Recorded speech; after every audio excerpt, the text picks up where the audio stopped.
जुगो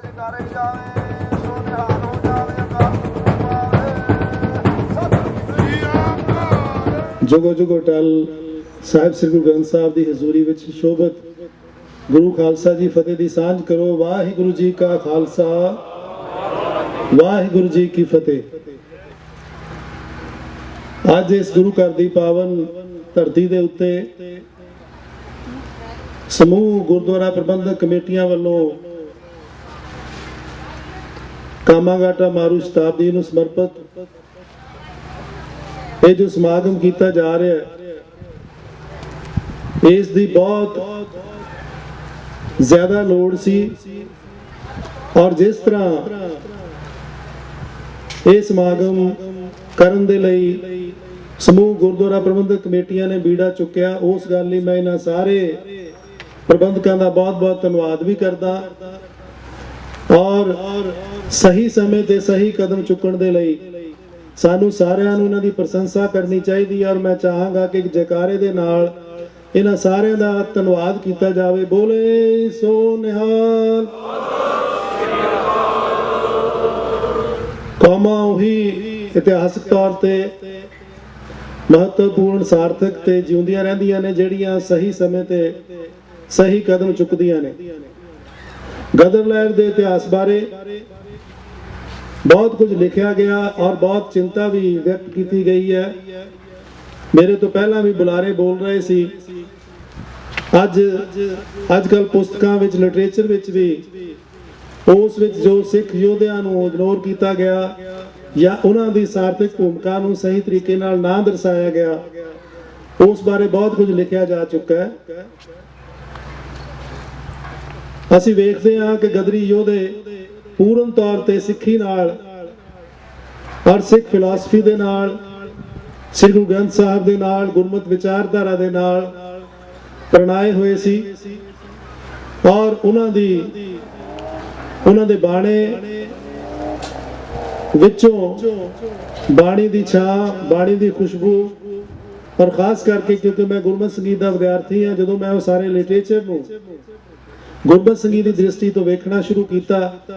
तो मैनू नजर आया कि कीर्तन उन्हां दी जिंदगी दा, पाठ उन्हां दी जिंदगी दा एक खास हिस्सा सी। और गुरुद्वारा इंस्टीट्यूशन उन्हां दे लई एक केंद्री स्थान सी, जिसने उन्होंने प्रेरणा भी दी, शक्ति भी दी, इकट्ठे होने का अवसर भी दिता। पर असीं वेखदे हां कि भारत की आज़ादी दे विच जिन्ना सिखां दा योगदान सी वो अज तक भी उत्थे बनदा सरदा वो सत्कार वो स्थान भारत की आज़ादी विच भी नहीं मिलिया। और कैनेडा दे विच भी किसी हद तक पूर्ण रूप दे विच उन्हां गदरी योद्धियां नूं वो बनदा स्थान नहीं दिता गया। जिवें कि मेरे भैन जी मेरे तो पहला अपने शब्दां दे विच अपने भाषण दे विच अपनी चिंता व्यक्त कर रहे सी और तुहानूं सारिआं नूं प्रेरणा दे रहे सी कि आपां उस भुल नूं सुधारीए। गदरी योद्धियां दी अगर मैं बाणी दे प्रसंग दे विच उन्हां दी शख्सियतां नूं वेखदा ते अज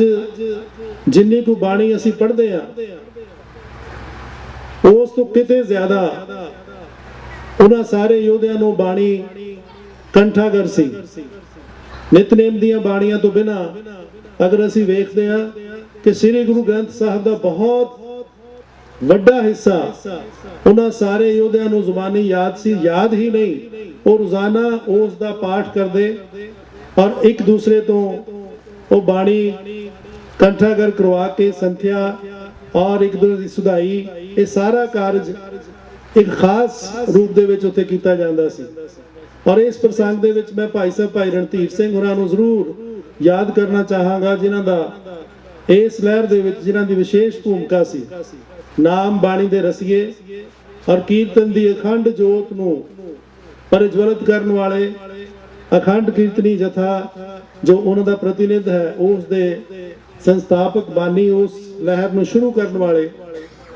उन्हां दा योगदान इसलिए भी विशेष है कि उन्होंने गदरी बाबियां दे गदरी योद्धियां दे और गदरी शख्सियतां दे इस उद्यम दे नाल ਕੀਰਤਨ ਦੀ ਇੱਕ ਵਿਸ਼ੇਸ਼ ਪ੍ਰਣਾਲੀ ਨੂੰ ਆਜ਼ਾਦ ਕੀਤਾ। ਅੱਜ ਜਦੋਂ ਅਸੀਂ ਪੰਜਾਬੀ ਯੂਨੀਵਰਸਿਟੀ ਵਿੱਚ ਸਿੱਖ ਸੰਗੀਤ ਗੁਰਮਤਿ ਸੰਗੀਤ ਦੇ ਉੱਤੇ ਵੱਡੀ ਰਿਸਰਚ ਕਰਵਾ ਰਹੇ ਹਾਂ ਤਾਂ ਉਸ ਵਿੱਚ ਸਾਨੂੰ ਭਾਈ ਰਣਧੀਰ ਸਿੰਘ ਜੀ, ਭਾਈ ਸਾਹਿਬ ਭਾਈ ਰਣਧੀਰ ਸਿੰਘ ਜੀ ਅਖੰਡ ਕੀਰਤਨੀ ਜਥੇ ਵੱਲੋਂ ਜੋ ਅਖੰਡ ਕੀਰਤਨ ਦਾ ਜੋ ਪ੍ਰਣਾਲੀ ਵਿਕਸਿਤ ਕੀਤੀ ਗਈ ਹੈ ਉਸ ਨੂੰ ਵੀ ਅਸੀਂ ਇਸ ਗਦਰ ਲਹਿਰ ਦੇ ਯੋਧਿਆਂ ਦੇ ਪ੍ਰਸੰਗ ਵਿੱਚ ਵੀ ਵੇਖਦੇ ਹਾਂ ਕਿ ਕਿਸ ਤਰ੍ਹਾਂ ਇਹ ਖਾਸ ਕੀਰਤਨ ਪ੍ਰਣਾਲੀ ਇੱਕ ਵਿਗਿਆਨਕ ਤੌਰ ਤੇ ਵਿਕਸਿਤ ਹੋਈ ਔਰ ਕਿਵੇਂ ਉਹ ਬਾਣੀ ਦੀ ਛਾਂ ਦੇ ਥੱਲੇ ਪਨਪੀ ਫੁੱਲੀ ਔਰ ਵਿਕਸਿਤ ਹੋਈ ਔਰ ਅੱਜ ਵੀ ਉਹ ਪ੍ਰਣਾਲੀ ਸਾਡੇ ਕੀਰਤਨ ਦਾ ਇੱਕ ਖਾਸ ਹਿੱਸਾ ਹੈ। ਹੁਣ ਜਦੋਂ ਗਦਰ ਲਹਿਰ ਦਾ ਇਤਿਹਾਸ ਲਿਖਿਆ ਜਾ ਰਿਹਾ ਹੈ ਤਾਂ ਉਸ ਵਿੱਚ ਸਾਰੇ ਹੀ ਇਤਿਹਾਸ ਖਾਸ ਕਰਕੇ ਬੜੀ ਚਿੰਤਾ ਵਿਅਕਤ ਕੀਤੀ ਜਾ ਰਹੀ ਹੈ, ਚਿੰਤਾ ਕੀਤੀ ਜਾ ਰਹੀ ਹੈ ਕਿ ਭਾਰਤ ਦੇ ਵਿੱਚ ਗਦਰ ਲਹਿਰ ਦੇ ਯੋਧਿਆਂ ਨੂੰ ਬਣਦਾ ਸਰਦਾ ਸਤਿਕਾਰ ਸਥਾਨ ਨਹੀਂ ਦਿੱਤਾ ਗਿਆ। ਪਰ ਮੈਂ ਤੁਹਾਨੂੰ ਇਸ ਗੱਲ ਦਾ ਭਰੋਸਾ ਦਿਵਾਵਾਂ ਔਰ ਸਮੂਹ ਗੁਰਦੁਆਰਾ ਪ੍ਰਬੰਧਕ ਕਮੇਟੀਆਂ ਦੇ ਸਹਿਯੋਗ ਦੇ ਨਾਲ ਜੋ ਇਹ ਵਿਸ਼ੇਸ਼ ਕਾਨਫਰੰਸ ਆਯੋਜਿਤ ਕੀਤੀ ਗਈ ਹੈ ਇਸ ਵਿੱਚ ਦਾਸ ਔਰ ਸਾਡੀ ਯੂਨੀਵਰਸਿਟੀ ਦੇ ਵਾਈਸ ਚਾਂਸਲਰ, ਪੰਜਾਬੀ ਯੂਨੀਵਰਸਿਟੀ ਦੇ vice chancellor doctor Jaspal Singh Sahib ਜਿਨ੍ਹਾਂ ਦੀ ਸਿੱਖੀ ਸੋਚ ਸਿੱਖ ਰਾਜਨੀਤੀ ਦੇ ਵਿਦਵਾਨ ਨੇ ਔਰ ਜਿਨ੍ਹਾਂ ਉਹਨਾਂ ਨੇ ਸਿੱਖ ਚਿੰਤਨ ਦੇ ਉੱਤੇ ਕੰਮ ਕੀਤਾ ਹੈ ਔਰ ਦਿੱਲੀ ਗੁਰਦੁਆਰਾ ਪ੍ਰਬੰਧਕ ਕਮੇਟੀ ਦੇ ਸਕੱਤਰ ਹੋਣ ਦੇ ਨਾਤੇ ਜਿਵੇਂ ਉਹ ਗੁਰੂ ਘਰ ਦੇ ਨਾਲ ਜੁੜੇ ਹੋਏ ਨੇ ਔਰ ਪੰਜਾਬੀ ਯੂਨੀਵਰਸਿਟੀ ਦੇ ਵਿੱਚ ਜਿਵੇਂ ਉਹਨਾਂ ਨੇ ਗੁਰਮਤਿ ਸੰਗੀਤ ਦੀ, ਸਿੱਖ ਇਤਿਹਾਸ ਦੀ ਔਰ ਸ੍ਰੀ ਗੁਰੂ ਗ੍ਰੰਥ ਸਾਹਿਬ ਭਵਨ ਦੀ ਸਥਾਪਨਾ ਕਰਕੇ ਸ੍ਰੀ ਗੁਰੂ ਗ੍ਰੰਥ ਸਾਹਿਬ ਦੇ ਵਿਸ਼ਿਆਂ ਉੱਤੇ ਖੋਜ ਕਰਵਾ ਕੇ ਜਿੰਨਾ ਯੋਗਦਾਨ ਪਵਾਇਆ ਉਹ ਵਿਸ਼ੇਸ਼ ਤੌਰ ਤੇ ਤੁਹਾਡੀ ਇਸ ਕਾਨਫਰੰਸ ਦੇ ਵਿੱਚ ਹਿੱਸਾ ਲੈਣ ਲਈ ਸਿਰਫ ਇਸ ਕਰਕੇ ਆਏ ਨੇ ਤਾਂ ਕਿ ਇਸ ਜੋ ਸਾਡੇ ਵਿੱਚ ਜੋ ਬ੍ਰਿਜ ਸੀ ਉਸ ਨੂੰ ਅਸੀਂ ਮੁੜ ਕੇ ਕਾਇਮ ਕਰੀਏ। ਔਰ ਤੁਹਾਨੂੰ ਮੈਂ ਯਕੀਨ ਦਿਵਾਉਣਾ ਕਿ ਪੰਜਾਬੀ ਯੂਨੀਵਰਸਿਟੀ ਤੁਹਾਡੀ ਸੋਚ ਦੇ ਨਾਲ ਹੈ ਔਰ ਅਸੀਂ ਚਾਹਾਂਗੇ ਕਿ ਗਦਰ ਲਹਿਰ ਦਾ ਜੋ ਇਤਿਹਾਸ ਜੋ ਉਸ ਵਿੱਚ ਊਣਤਾਂਆਂ ਰਹਿ ਗਈਆਂ ਔਰ ਰਾਸ਼ਟਰੀ ਸੋਚ ਦੇ ਵਿਦਵਾਨਾਂ ਨੇ ਕਿਵੇਂ ਗਦਰ ਲਹਿਰ ਦੇ ਇਹਨਾਂ ਯੋਧਿਆਂ ਨੂੰ ਉਹਨਾਂ ਦੇ ਬਣਦੇ ਸਥਾਨ ਨੂੰ ਔਰ ਸਿੱਖੀ ਤੋਂ ਪਰੇ ਲਿਜਾ ਕੇ ਕਿਵੇਂ ਉਹਨਾਂ ਦਾ ਚਿਤਰਣ ਕੀਤਾ, ਇਸ ਭੁੱਲ ਨੂੰ ਅਸੀਂ ਇਤਿਹਾਸਕ ਤੌਰ ਤੇ ਵਿਗਿਆਨਕ ਤੌਰ ਤੇ ਸੋਧਣ ਵਾਲੇ ਪਾਸੇ ਚੱਲਾਂਗੇ ਔਰ ਪੰਜਾਬੀ ਯੂਨੀਵਰਸਿਟੀ ਇਸ ਵਿੱਚ ਆਪਣਾ ਭਰਪੂਰ ਯੋਗਦਾਨ ਪਾਏਗੀ। ਇਹ ਸਾਡਾ ਤੁਹਾਡੇ ਨਾਲ ਇੱਥੇ ਆਉਣ ਤੇ ਅਸੀਂ ਤੁਹਾਡੇ ਨਾਲ ਆਪਣੇ ਵਿਚਾਰ ਵੀ ਸਾਂਝੇ ਕਰਨ ਆਏ ਔਰ ਆਪਣੀ ਹਾਜ਼ਰੀ ਵੀ ਤੁਹਾਡੇ ਚਰਨਾਂ ਵਿੱਚ ਲਵਾਉਣ ਆਏ ਆ ਕਿ ਪੰਜਾਬੀ ਯੂਨੀਵਰਸਿਟੀ ਜੋ ਪੰਜਾਬੀ ਭਾਸ਼ਾ ਸਾਹਿਤ ਸੱਭਿਆਚਾਰ ਨੂੰ ਸਮਰਪਿਤ ਹੈ ਉਹ ਗਦਰ ਲਹਿਰ ਦਾ ਮੁੜ ਕੇ ਵਿਗਿਆਨਕ ਢੰਗ ਨਾਲ ਇਤਿਹਾਸ ਲਿਖਵਾਉਣ ਵਾਲੇ ਰਸਤੇ ਚੱਲ ਪਈ ਹੈ ਔਰ ਸਾਡੇ ਵਾਈਸ ਚਾਂਸਲਰ ਇਸ ਗੱਲ ਬਾਰੇ ਬੜੇ ਚਿੰਤਾਤੁਰ ਨੇ ਔਰ ਪਿਛਲੇ ਕਾਫੀ ਸਮੇਂ ਤੋਂ ਉਹਨਾਂ ਨੇ ਵੱਖ-ਵੱਖ ਵਿਦਵਾਨਾਂ ਨਾਲ ਕਈ ਇਕੱਤਰਤਾਵਾਂ ਵੀ ਕੀਤੀਆਂ ਨੇ ਔਰ ਆਉਣ ਵਾਲੇ ਸਮੇਂ ਦੇ ਵਿੱਚ ਤੁਹਾਨੂੰ ਇਹ ਗਿਲਾ ਨਹੀਂ ਰਹੇਗਾ ਕਿ ਗਦਰ ਲਹਿਰ ਦੇ ਯੋਧਿਆਂ ਦਾ ਇਤਿਹਾਸ ਸਹੀ ਪ੍ਰਸੰਗ ਵਿੱਚ ਸਹੀ ਪ੍ਰਪੇਖ ਵਿੱਚ ਨਹੀਂ ਲਿਖਿਆ ਗਿਆ ਔਰ ਆਜ਼ਾਦੀ ਦੇ ਇਤਿਹਾਸ ਵਿੱਚ ਵੀ ਔਰ ਖੁਦ ਗਦਰ ਲਹਿਰ ਦੇ ਇਤਿਹਾਸ ਵਿੱਚ ਵੀ ਸਿੱਖੀ ਦੇ ਪ੍ਰਸੰਗ ਵਿੱਚ ਵੀ ਉਹਨਾਂ ਦੇ ਸਾਰੇ ਇਤਿਹਾਸ ਨੂੰ ਅਸੀਂ ਮੁੜ ਪੁਨਰ ਸੁਰਜੀਤ ਕਰਨ ਦੇ ਵਿੱਚ ਆਪਣੀ ਭੂਮਿਕਾ ਨਿਭਾਵਾਂਗੇ। ਮੈਂ ਬਹੁਤ ਧੰਨਵਾਦੀ ਹਾਂ ਕਿ ਸਾਨੂੰ ਗੁਰਦੁਆਰਾ ਪ੍ਰਬੰਧਕ ਕਮੇਟੀਆਂ ਨੇ ਇੱਥੇ ਵਿਸ਼ੇਸ਼ ਤੌਰ ਤੇ ਪਹੁੰਚਣ ਦਾ ਅਵਸਰ ਦਿੱਤਾ